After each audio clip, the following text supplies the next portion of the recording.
Hello Shantabai. हां hello, कोण बोलतंय? अगं मला माहीतच होतं शांताबाई, तू माझा नंबर सेव्ह केला नसेल म्हणून. हां, पण तुझा नंबर जपून ठेवलाय मी. ओळखलं नाही आहे का कोण बोलतंय आवाजावरून? पण अगं बाया रुपे बोलते वय. बोल की. अगं काय झालं हे रुपे? अगं तुझा आवाजानं ओळखा नाही. अगं पहिला वेगळाच आवाज आला ग तुझा. अगं मी माझा मोबाईल ग ती पाण्यात पडला होता आणि नीट करायला टाकला होता ग. मग आता हे काय दुसरा आणलाय मोबाईल, आणि दुसरा म्हणजे तीच नीट करून आणलाय ग. तर मग ती तुझा नंबरच सेव्ह नाही ग. नंबर सगळं गेलं उडालं. म्हणून म्हणलं कोण बोलतंय, तुझा आवाज नाही ओळखायला आला. बोल की. काय ग लय दिवसांनी आठवण आली शांताबाईची तुला? अगं तू तरी कमीत कमी आहे ना फोन तर नाही करत. मी तरी फोन केला, तुझा नंबर सेव्ह केला. बरं असू दे, ह्योक मला लय फोन करायच्यात आहे. अगं आता ह्योक बारशाचा कार्यक्रम आहे तर याला मुलगी झाली नाही बाई. मग मी म्हणलं आता लय दिवस झालं बारशाचा कार्यक्रम, आता त्यांना जायचंय. आता ते बाळूभावण्याचा फोन आला होता, बायकोला न्यायचंय. राहिले आता 5-6 महिने राहिले, झाले पोरगी आता कळते थोडी. मग आता ती काय म्हणलं बारशाचा कार्यक्रम करा म्हणलं, सांगावं शांताबाईला 2-4 दिवस येईल म्हणलं करू लागायला, हे सांगायला शिकवायला, म्हणून फोन केला ग तुला. अगं बाय होय. बरं येईल की पण 2-4 दिवस काय जमायचं नाही. पण आदल्या दिवशी येईल की. बारशाचा कार्यक्रम उद्या म्हणताना आदल्या दिवशी येते की मी. अगं इथं माझं पोरगं ती बंटी शाळेत जातं, त्याला काय कसं आहे खाया प्यायचं इथं वांद होतंय ग. आणि बंटीच्या बाबाला काय करायला येतंय वेतावा. हां येईल की आदल्या दिवशी नक्की येईल मी. बरं ठीक आहे, आदल्या दिवशी तरी ये. नाहीतर येऊच नको म्हणे सांगितलं रुपीने मैत्रीनं असून सनीनं आलीच नाहीये. बघ माझ्या तनयाच्या जर मुलीच्या बारशाला नाही ना आली तर बघ शांताबाईला भांडाल बघ तुझ्यासोबत. मग हां काय आणू नको ग, फक्त ये. तेवढंच त्या कार्यक्रमाच्या निमित्ताने गाठी बिटी पडतात. हां ठेवू का? मग ठेवते. चल हो, लय फोन करायचे आहे तर मला अजून. हो चालेल, ठेव. होय येते. चला तर मग माझ्या बहिणींनो आणि भावांनो, केला बघा आपला चॅनल. 5-6 महिने झाले ना व्हिडिओच नाही आहे त्याच्यावर. म्हणलं आजपासून सुरू करते. असाच सपोर्ट राहू द्या तुमचा. मग नवीन कोणी आपल्या चॅनलवर असेल ना तर सबस्क्राईब करा, लाईक करा, शेअर करा आणि बेल आयकनची घंटी का नाही त्याच्यात क्लिक करा. म्हणजे एकही व्हिडिओ तुम्हाला आहे ना मिस होणार नाही, सगळे व्हिडिओ बघायला भेटतील. चला तर मग सबस्क्राईब करा. बरं तनया, जा की त्या पुरीला तिथं खाली टाक. सारखं मांडीवर घेऊन बसू नकोस, तशीच सवय लागल.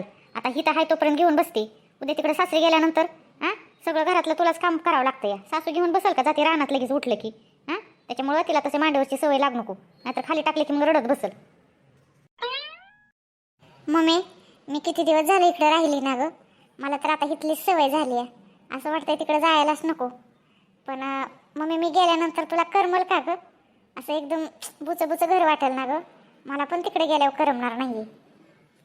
मग बुचं म्हणजे काय, घर खायला उठल?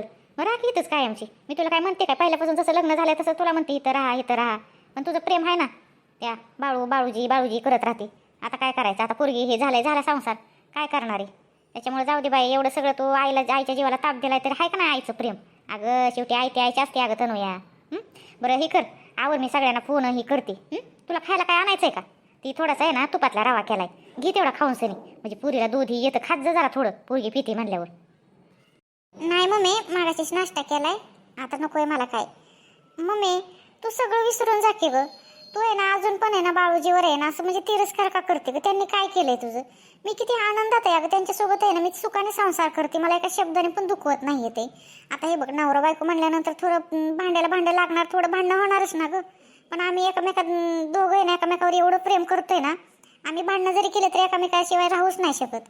तू पण समजून घे ना, मला माहिती आहे तुझं माझ्यावर किती प्रेम आहे. मग तुझी मुलगी खुश आहे ना, तर मग तू पण त्यांना चांगलं बोलत जा ना. तू थोडा तरी बाळूजी किंवा त्यांची म्हणजे माझी सासू आली तर अपमान करते, असं नको ना करू ग मम्मी. तनया ती तुझ्या सासूचं आणि तुझ्या नवऱ्याचं पुराण तुझ्याकडेच ठेव. आता सगळं गोष्टी तुझ्या मनासारख्या झाल्यात आहे ना? हां झाल्यात का ना सगळ्या मनासारख्या? मग आता मला परत आहे ना तिथं त्यांच्या हातापाया पडायला लावू नको. आणि कधी अपमान केला तुझ्या नवऱ्याचा आणि तुझ्या सासूचा? हां जेव्हा बघन तेव्हा ती हो माझ्या पुढे ना तिथंच ना तुमचं ती तुझ्या नवऱ्याचं आणि सासूचं पुराण अजिबात गाऊ नको. हाय मी किचनमध्ये 2-4 आहेत भांडी घासते आणि फोन करायच्या ते. बारशाचा कार्यक्रम आहे 2-4 दिवसांनी. जा बाई तुझ्या सासरी गे आणि व्यवस्थित राहा. आणि त्या नवऱ्यावर सासूवर लय प्रेम होतो, जाऊ दे. काय होतं मम्मीला काय माहीत, अजिबातच बाळूजींना आणि सासूबाईला नीट बोलत नाही. जाऊ दे, मी तरी काय बोलू. काय कर रश्मी, बाहेर काय करते? आणि सुरमिशा कुठे आहे? अहो ऐका ना, सुरमिशा आहे झोपली आहे आणि मी तुमचीच वाट बघत होती. मला आहे ना तनयाचा फोन आला होता आणि ती मला म्हणत होती की 2 दिवस आधी तिचं 2-4 दिवसांनी तिच्या मुलीचं बारशाचा कार्यक्रम आहे. तर आता आईंना कसं सांगू ना, आणि आईंना तर हे आवडणार नाही. तर मग म्हणलं तुम्हीच बोला आईसोबत, कारण 2 दिवस तिला मी सांगितलं तर नाही, 2 दिवस काय जमणार नाही म्हणलं, आदल्या दिवशी येते मी. पण बारशाला जायचं म्हणजे आईंना खूप वाईट वाटेल. तर कारण शालिनी ताईची ती सवतीच्या इकडे जायचं म्हणल्यावर, त्यामुळे तुम्ही आईला सांगा ना जरा समजून, आपण जाऊया म्हणून. अगं मग काय एवढं आईला काय विचारायचंय? हां, आई पाठीमागच उभं आहे. जाऊया आपण, जाऊया. आईचं काय म्हणणं नसणार आहे? हां, त्याला काय, तनया तुझी मैत्रीण आहे, बरोबर आहे का नाही? त्याच्यामुळं शालेने ताईची जी सवत असेल तर ती वेगळं ही काढलं, वेगळं नातं झालं, पण ती तुझी मैत्रीण आहे ना. जाऊया आपण. काय ग आई, जाऊ का मग ते हिच्या तनयाच्या पुरीच्या आपलं बारशाला आम्ही? निर्णय घेऊन तर झालंच ना, मग आईला कशाला उगं विचारता या? सांगायचं म्हणायला सांगायचंय तुम्हाला. अगं रश्मी, एवढी कशी आहे ग तू? मला जर सांगितलं असतं तर मी काय नाही म्हणली असते का तुला?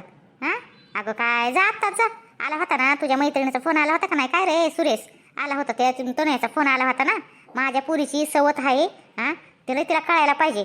एक काम कर, 4 दिवस बारसं आहे का नाही, तर आत्ताच बॅग भरा आणि निघा तुम्ही दोघं पण. आणि मला विचारू नका कोण मला घरात किती किंमत देतं हे मला आधीच कळत आहे. इथं नवऱ्याची वाट बघत बसली आहे. आई, मी आता आल्या तुम्ही बाहेर भांडणं करणार आहे का आता? हे बघ, तुझ्या मनात नसल तर ठीक आहे, राहू दे. रश्मी, काय हरकत नाही. तनयाला फोन करून सांग आम्हाला काय दुसरं काम आहे म्हणावं, आम्ही दुसरीकडे चाललोय असं सांग. काय एवढं ठीक आहे, आपण आईचं ऐकू. ठीक आहे आई, तुझ्या मनासारखं करतो, मग तर झालं ना. अगं काय आई, रश्मीची मैत्रीण नाही ती म्हणून ती आपलं विचारते ना मला. तू पण समजून घ्यायचं सोडून सनी, तू पण उगं भांडणं करत बसलीय. काय होणार आहे ही बारशाला गिरी म्हणून सनी? अरे सुरेश, नको नाटकं करू बाबा. नको नाटकं करू. तुम्हाला जायचं आहे ना, जावा, मी अजिबात अडवत नाहीये. पण तुम्ही किती नाटकं करताय? आईला विचारण ही कशी बोलती रश्मी? अगं काय, तुला आईसारखं प्रेम तुझ्या आईने सुद्धा एवढं प्रेम नाही केलं, एवढं तुला लाडात ठेवते की मी. तरी पण तुला अक्षरशः माझ्या विरोधात बोलायचंच आहे, माझ्या पोराला माझ्या विरोधात भडकवायचंच आहे की कशी तुझी आई कशी कडू आहे बघ, मला जाऊन देत नाही इकडं तिकडं. एका शब्दाने तर तिने विचारलं का? अरे सुरेश, तिने एका शब्दाने तर मला विचारायचं होतं ना की फोन आला होता, आई जाऊ का नको, एवढं तर विचारायचं होतं. तेवढंच मला जीवाला बरं वाटलं असतं की तुझी वाट बघत बसली आणि तुला पुढं घालती हाय का? हिला काय थोडी तरी लाज, जनाची नाही तर मनाची तरी.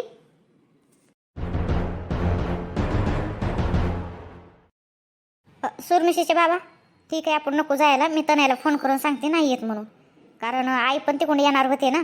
आईची पण ती रूपा काकू मैत्रीण आहे म्हणून मी म्हणले होते मी. पण ठीक आहे, सुरमिशा रडत असेल, मी जाते. नाही जात आपण, नको जाऊया. बघितलं का कसली रगील झाली आहे? ऐकते का बघ, नवऱ्यास तरी ऐकते का? आणि काय बोलले मी तिला एवढं राग यायला? मला मी काय म्हणलं, मला आधी विचारायचं होतं. मी काय नको म्हणले असते का? एवढंच बोलले ना, नवऱ्याच्या दारात वाट बघत बसली आहे आणि नवऱ्याला पुढं घालते. काय बोलले मी? सांग बरं वाकडं तिला, एवढा राग आला तिला लगेच. आई, मी बाहेरून आलोय. मला आहे ना आता घरात आल्यानंतर आहे ना ही किरकिर नकोया. मला माहित आहे ना, बायकोला नको म्हणले म्हणून तुला लगेच राग आला. दोघं रागाने जावा ना मग, आता जाऊन बसायचं ना तिथं. नाही ह्या सुरेशला ही आहे ना, त्याला कळायला पाहिजे आपल्या बहिणीचा संसार उद्ध्वस्त केला आणि त्या सवतीच्या पुरीच्या बारशाला जाताय. कळायला पाहिजे ना. तुम्हाला काय बोलून फायदा आहे? हे रश्मीचं खानदानच काय म्हणतात ना, ती शांताबाईची मैत्रीण आहे ना, तिने फोन करून इकडे बोलवलं असेल ये म्हणून सनी, नाहीतर कशाला? आईची शिकवण नाही हिला, बाकीचे काय नाही. आणि हे पोरग तिकडलंच ते झालं या. आला का विमल काकू? आणि इकडं आमच्या घराकडं कसं काय आज आले ते?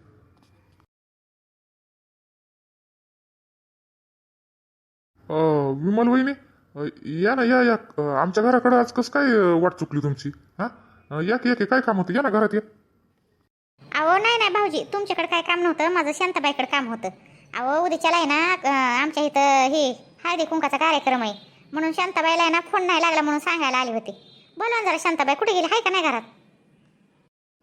हा का, शांती का? शांती रानात गेली. शांती रानात गेली, ती गवत आणायला जनावरांना. मी सांगतो आल्यावर. पण आता येईलच ती. शांतीचा फोन आला होता, ती म्हणली मी येतीच आहे, निघालीच आहे म्हणली होती. आता या ना वहिनी, तोवर बसा, मी तुमच्यासाठी मस्तपैकी चहा बनवतो. या बसा या. नाही भाऊजी, चहा वगैरे काय न ग. शांताबाईला फक्त सांगा माझा निरोप की उद्याच्याला कार्यक्रम आहे म्हणा हळदी कुंकाचा. 7 वाजता ये म्हणावं, सांगा तिला तेवढं. येते मी. बरं सांगतो वहिनी. पण तुम्ही घरात आला असतं तर बरं झालं असतं, मला बरं वाटलं असतं ना गप्पा हाणायला. ठीक आहे मी सांगतो मग. सांगतो. हा वहिनी, ठीक आहे. अगं बाय विमल, काय काम होतं काय? अगं बाय, बरं झालं शांताबाई भेटली. अगं भाऊजी म्हणत होतं तो रानात गेले गवत आणायला. ती काय झालं, उद्या कार्यक्रम आहे ग आमचा ह्याचा हळदी कुंकाचा. बायांना सगळ्या सांगते मी गावातल्या, तर म्हणलं तुला पण सांगावा, तुझा फोनच लागा नाही. तर ये तेवढं उद्याच्याला 7 वाजता, तेच सांगण्यासाठी आली होती. होय 7 वाजता हाय वय. ये की मग आता आली रानात ना चहा करणारे. ये ना चहा पिऊन जा. मुळात तर किती दिवसांनी येते घरी, येत नाही काय नाही. हा ये 1 कप चहा पिऊन जा. हा वहिनी, मी तुम्हाला सांगितलं ना. अगं शांती, मी हेच सांगत होतो. शांतीचा फोन आला होता, वहिनी या बसा चहा पिऊन जा. वहिनी ऐकतच ना. वहिनी तुमचं मला आता एक शब्द ऐकायचं नाही. चला बरं शांती, चहा टाक तू. वहिनी चहा पिल्याशिवाय अजिबात जायचं नाही तुम्ही. हा चला घरात चला. अगं नाही शांताबाई, चहाचं काय असतंय त्यात. मला बायांना सांगायचं गावात, मी नंतर येईल चहा प्यायला, काय जेवायला येशील मग. हा जाऊ का मग, ये तेवढं उद्याच्याला. फोन करायला लावू नको मला परत. बरं ठीक आहे चालेल, येते मग. हा अहो वहिनी पण चहा पिऊन. शांते, तू बरोबर नाही केलं बघ. वहिनीला चहा पिऊन लावायचं असतंय ना. किती दिवसांनी वहिनी आली होत्या, काय कळतं का नाही तुला? वरी डोक्यावर गवताचं गटुड आहे, घेता का जरा वहिनीच्या मायाचं. हा मगापासून इथं उभं राहिली, बायकोच्या डोक्यावर वजन हे दिसत नाहीये, आणि चहा पाजायचा का वहिनीला? ते गवताचं पेंट शर्टांना आणि कुरांना व्यवस्थित टाका आणि चहा बनवते. वहिनीच्या वाटण्याचं पण तुम्हाला चहा पाजते मी, या घरात.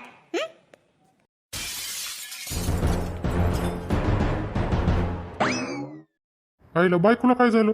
आता तिचीच मैत्रीण आली होती शेजारी, चहा पिऊन जावं म्हणलं, आणि माझ्यावरच अंगावर टाकलं गवताचं गठुड. याला हिला काय झालं काय माहित.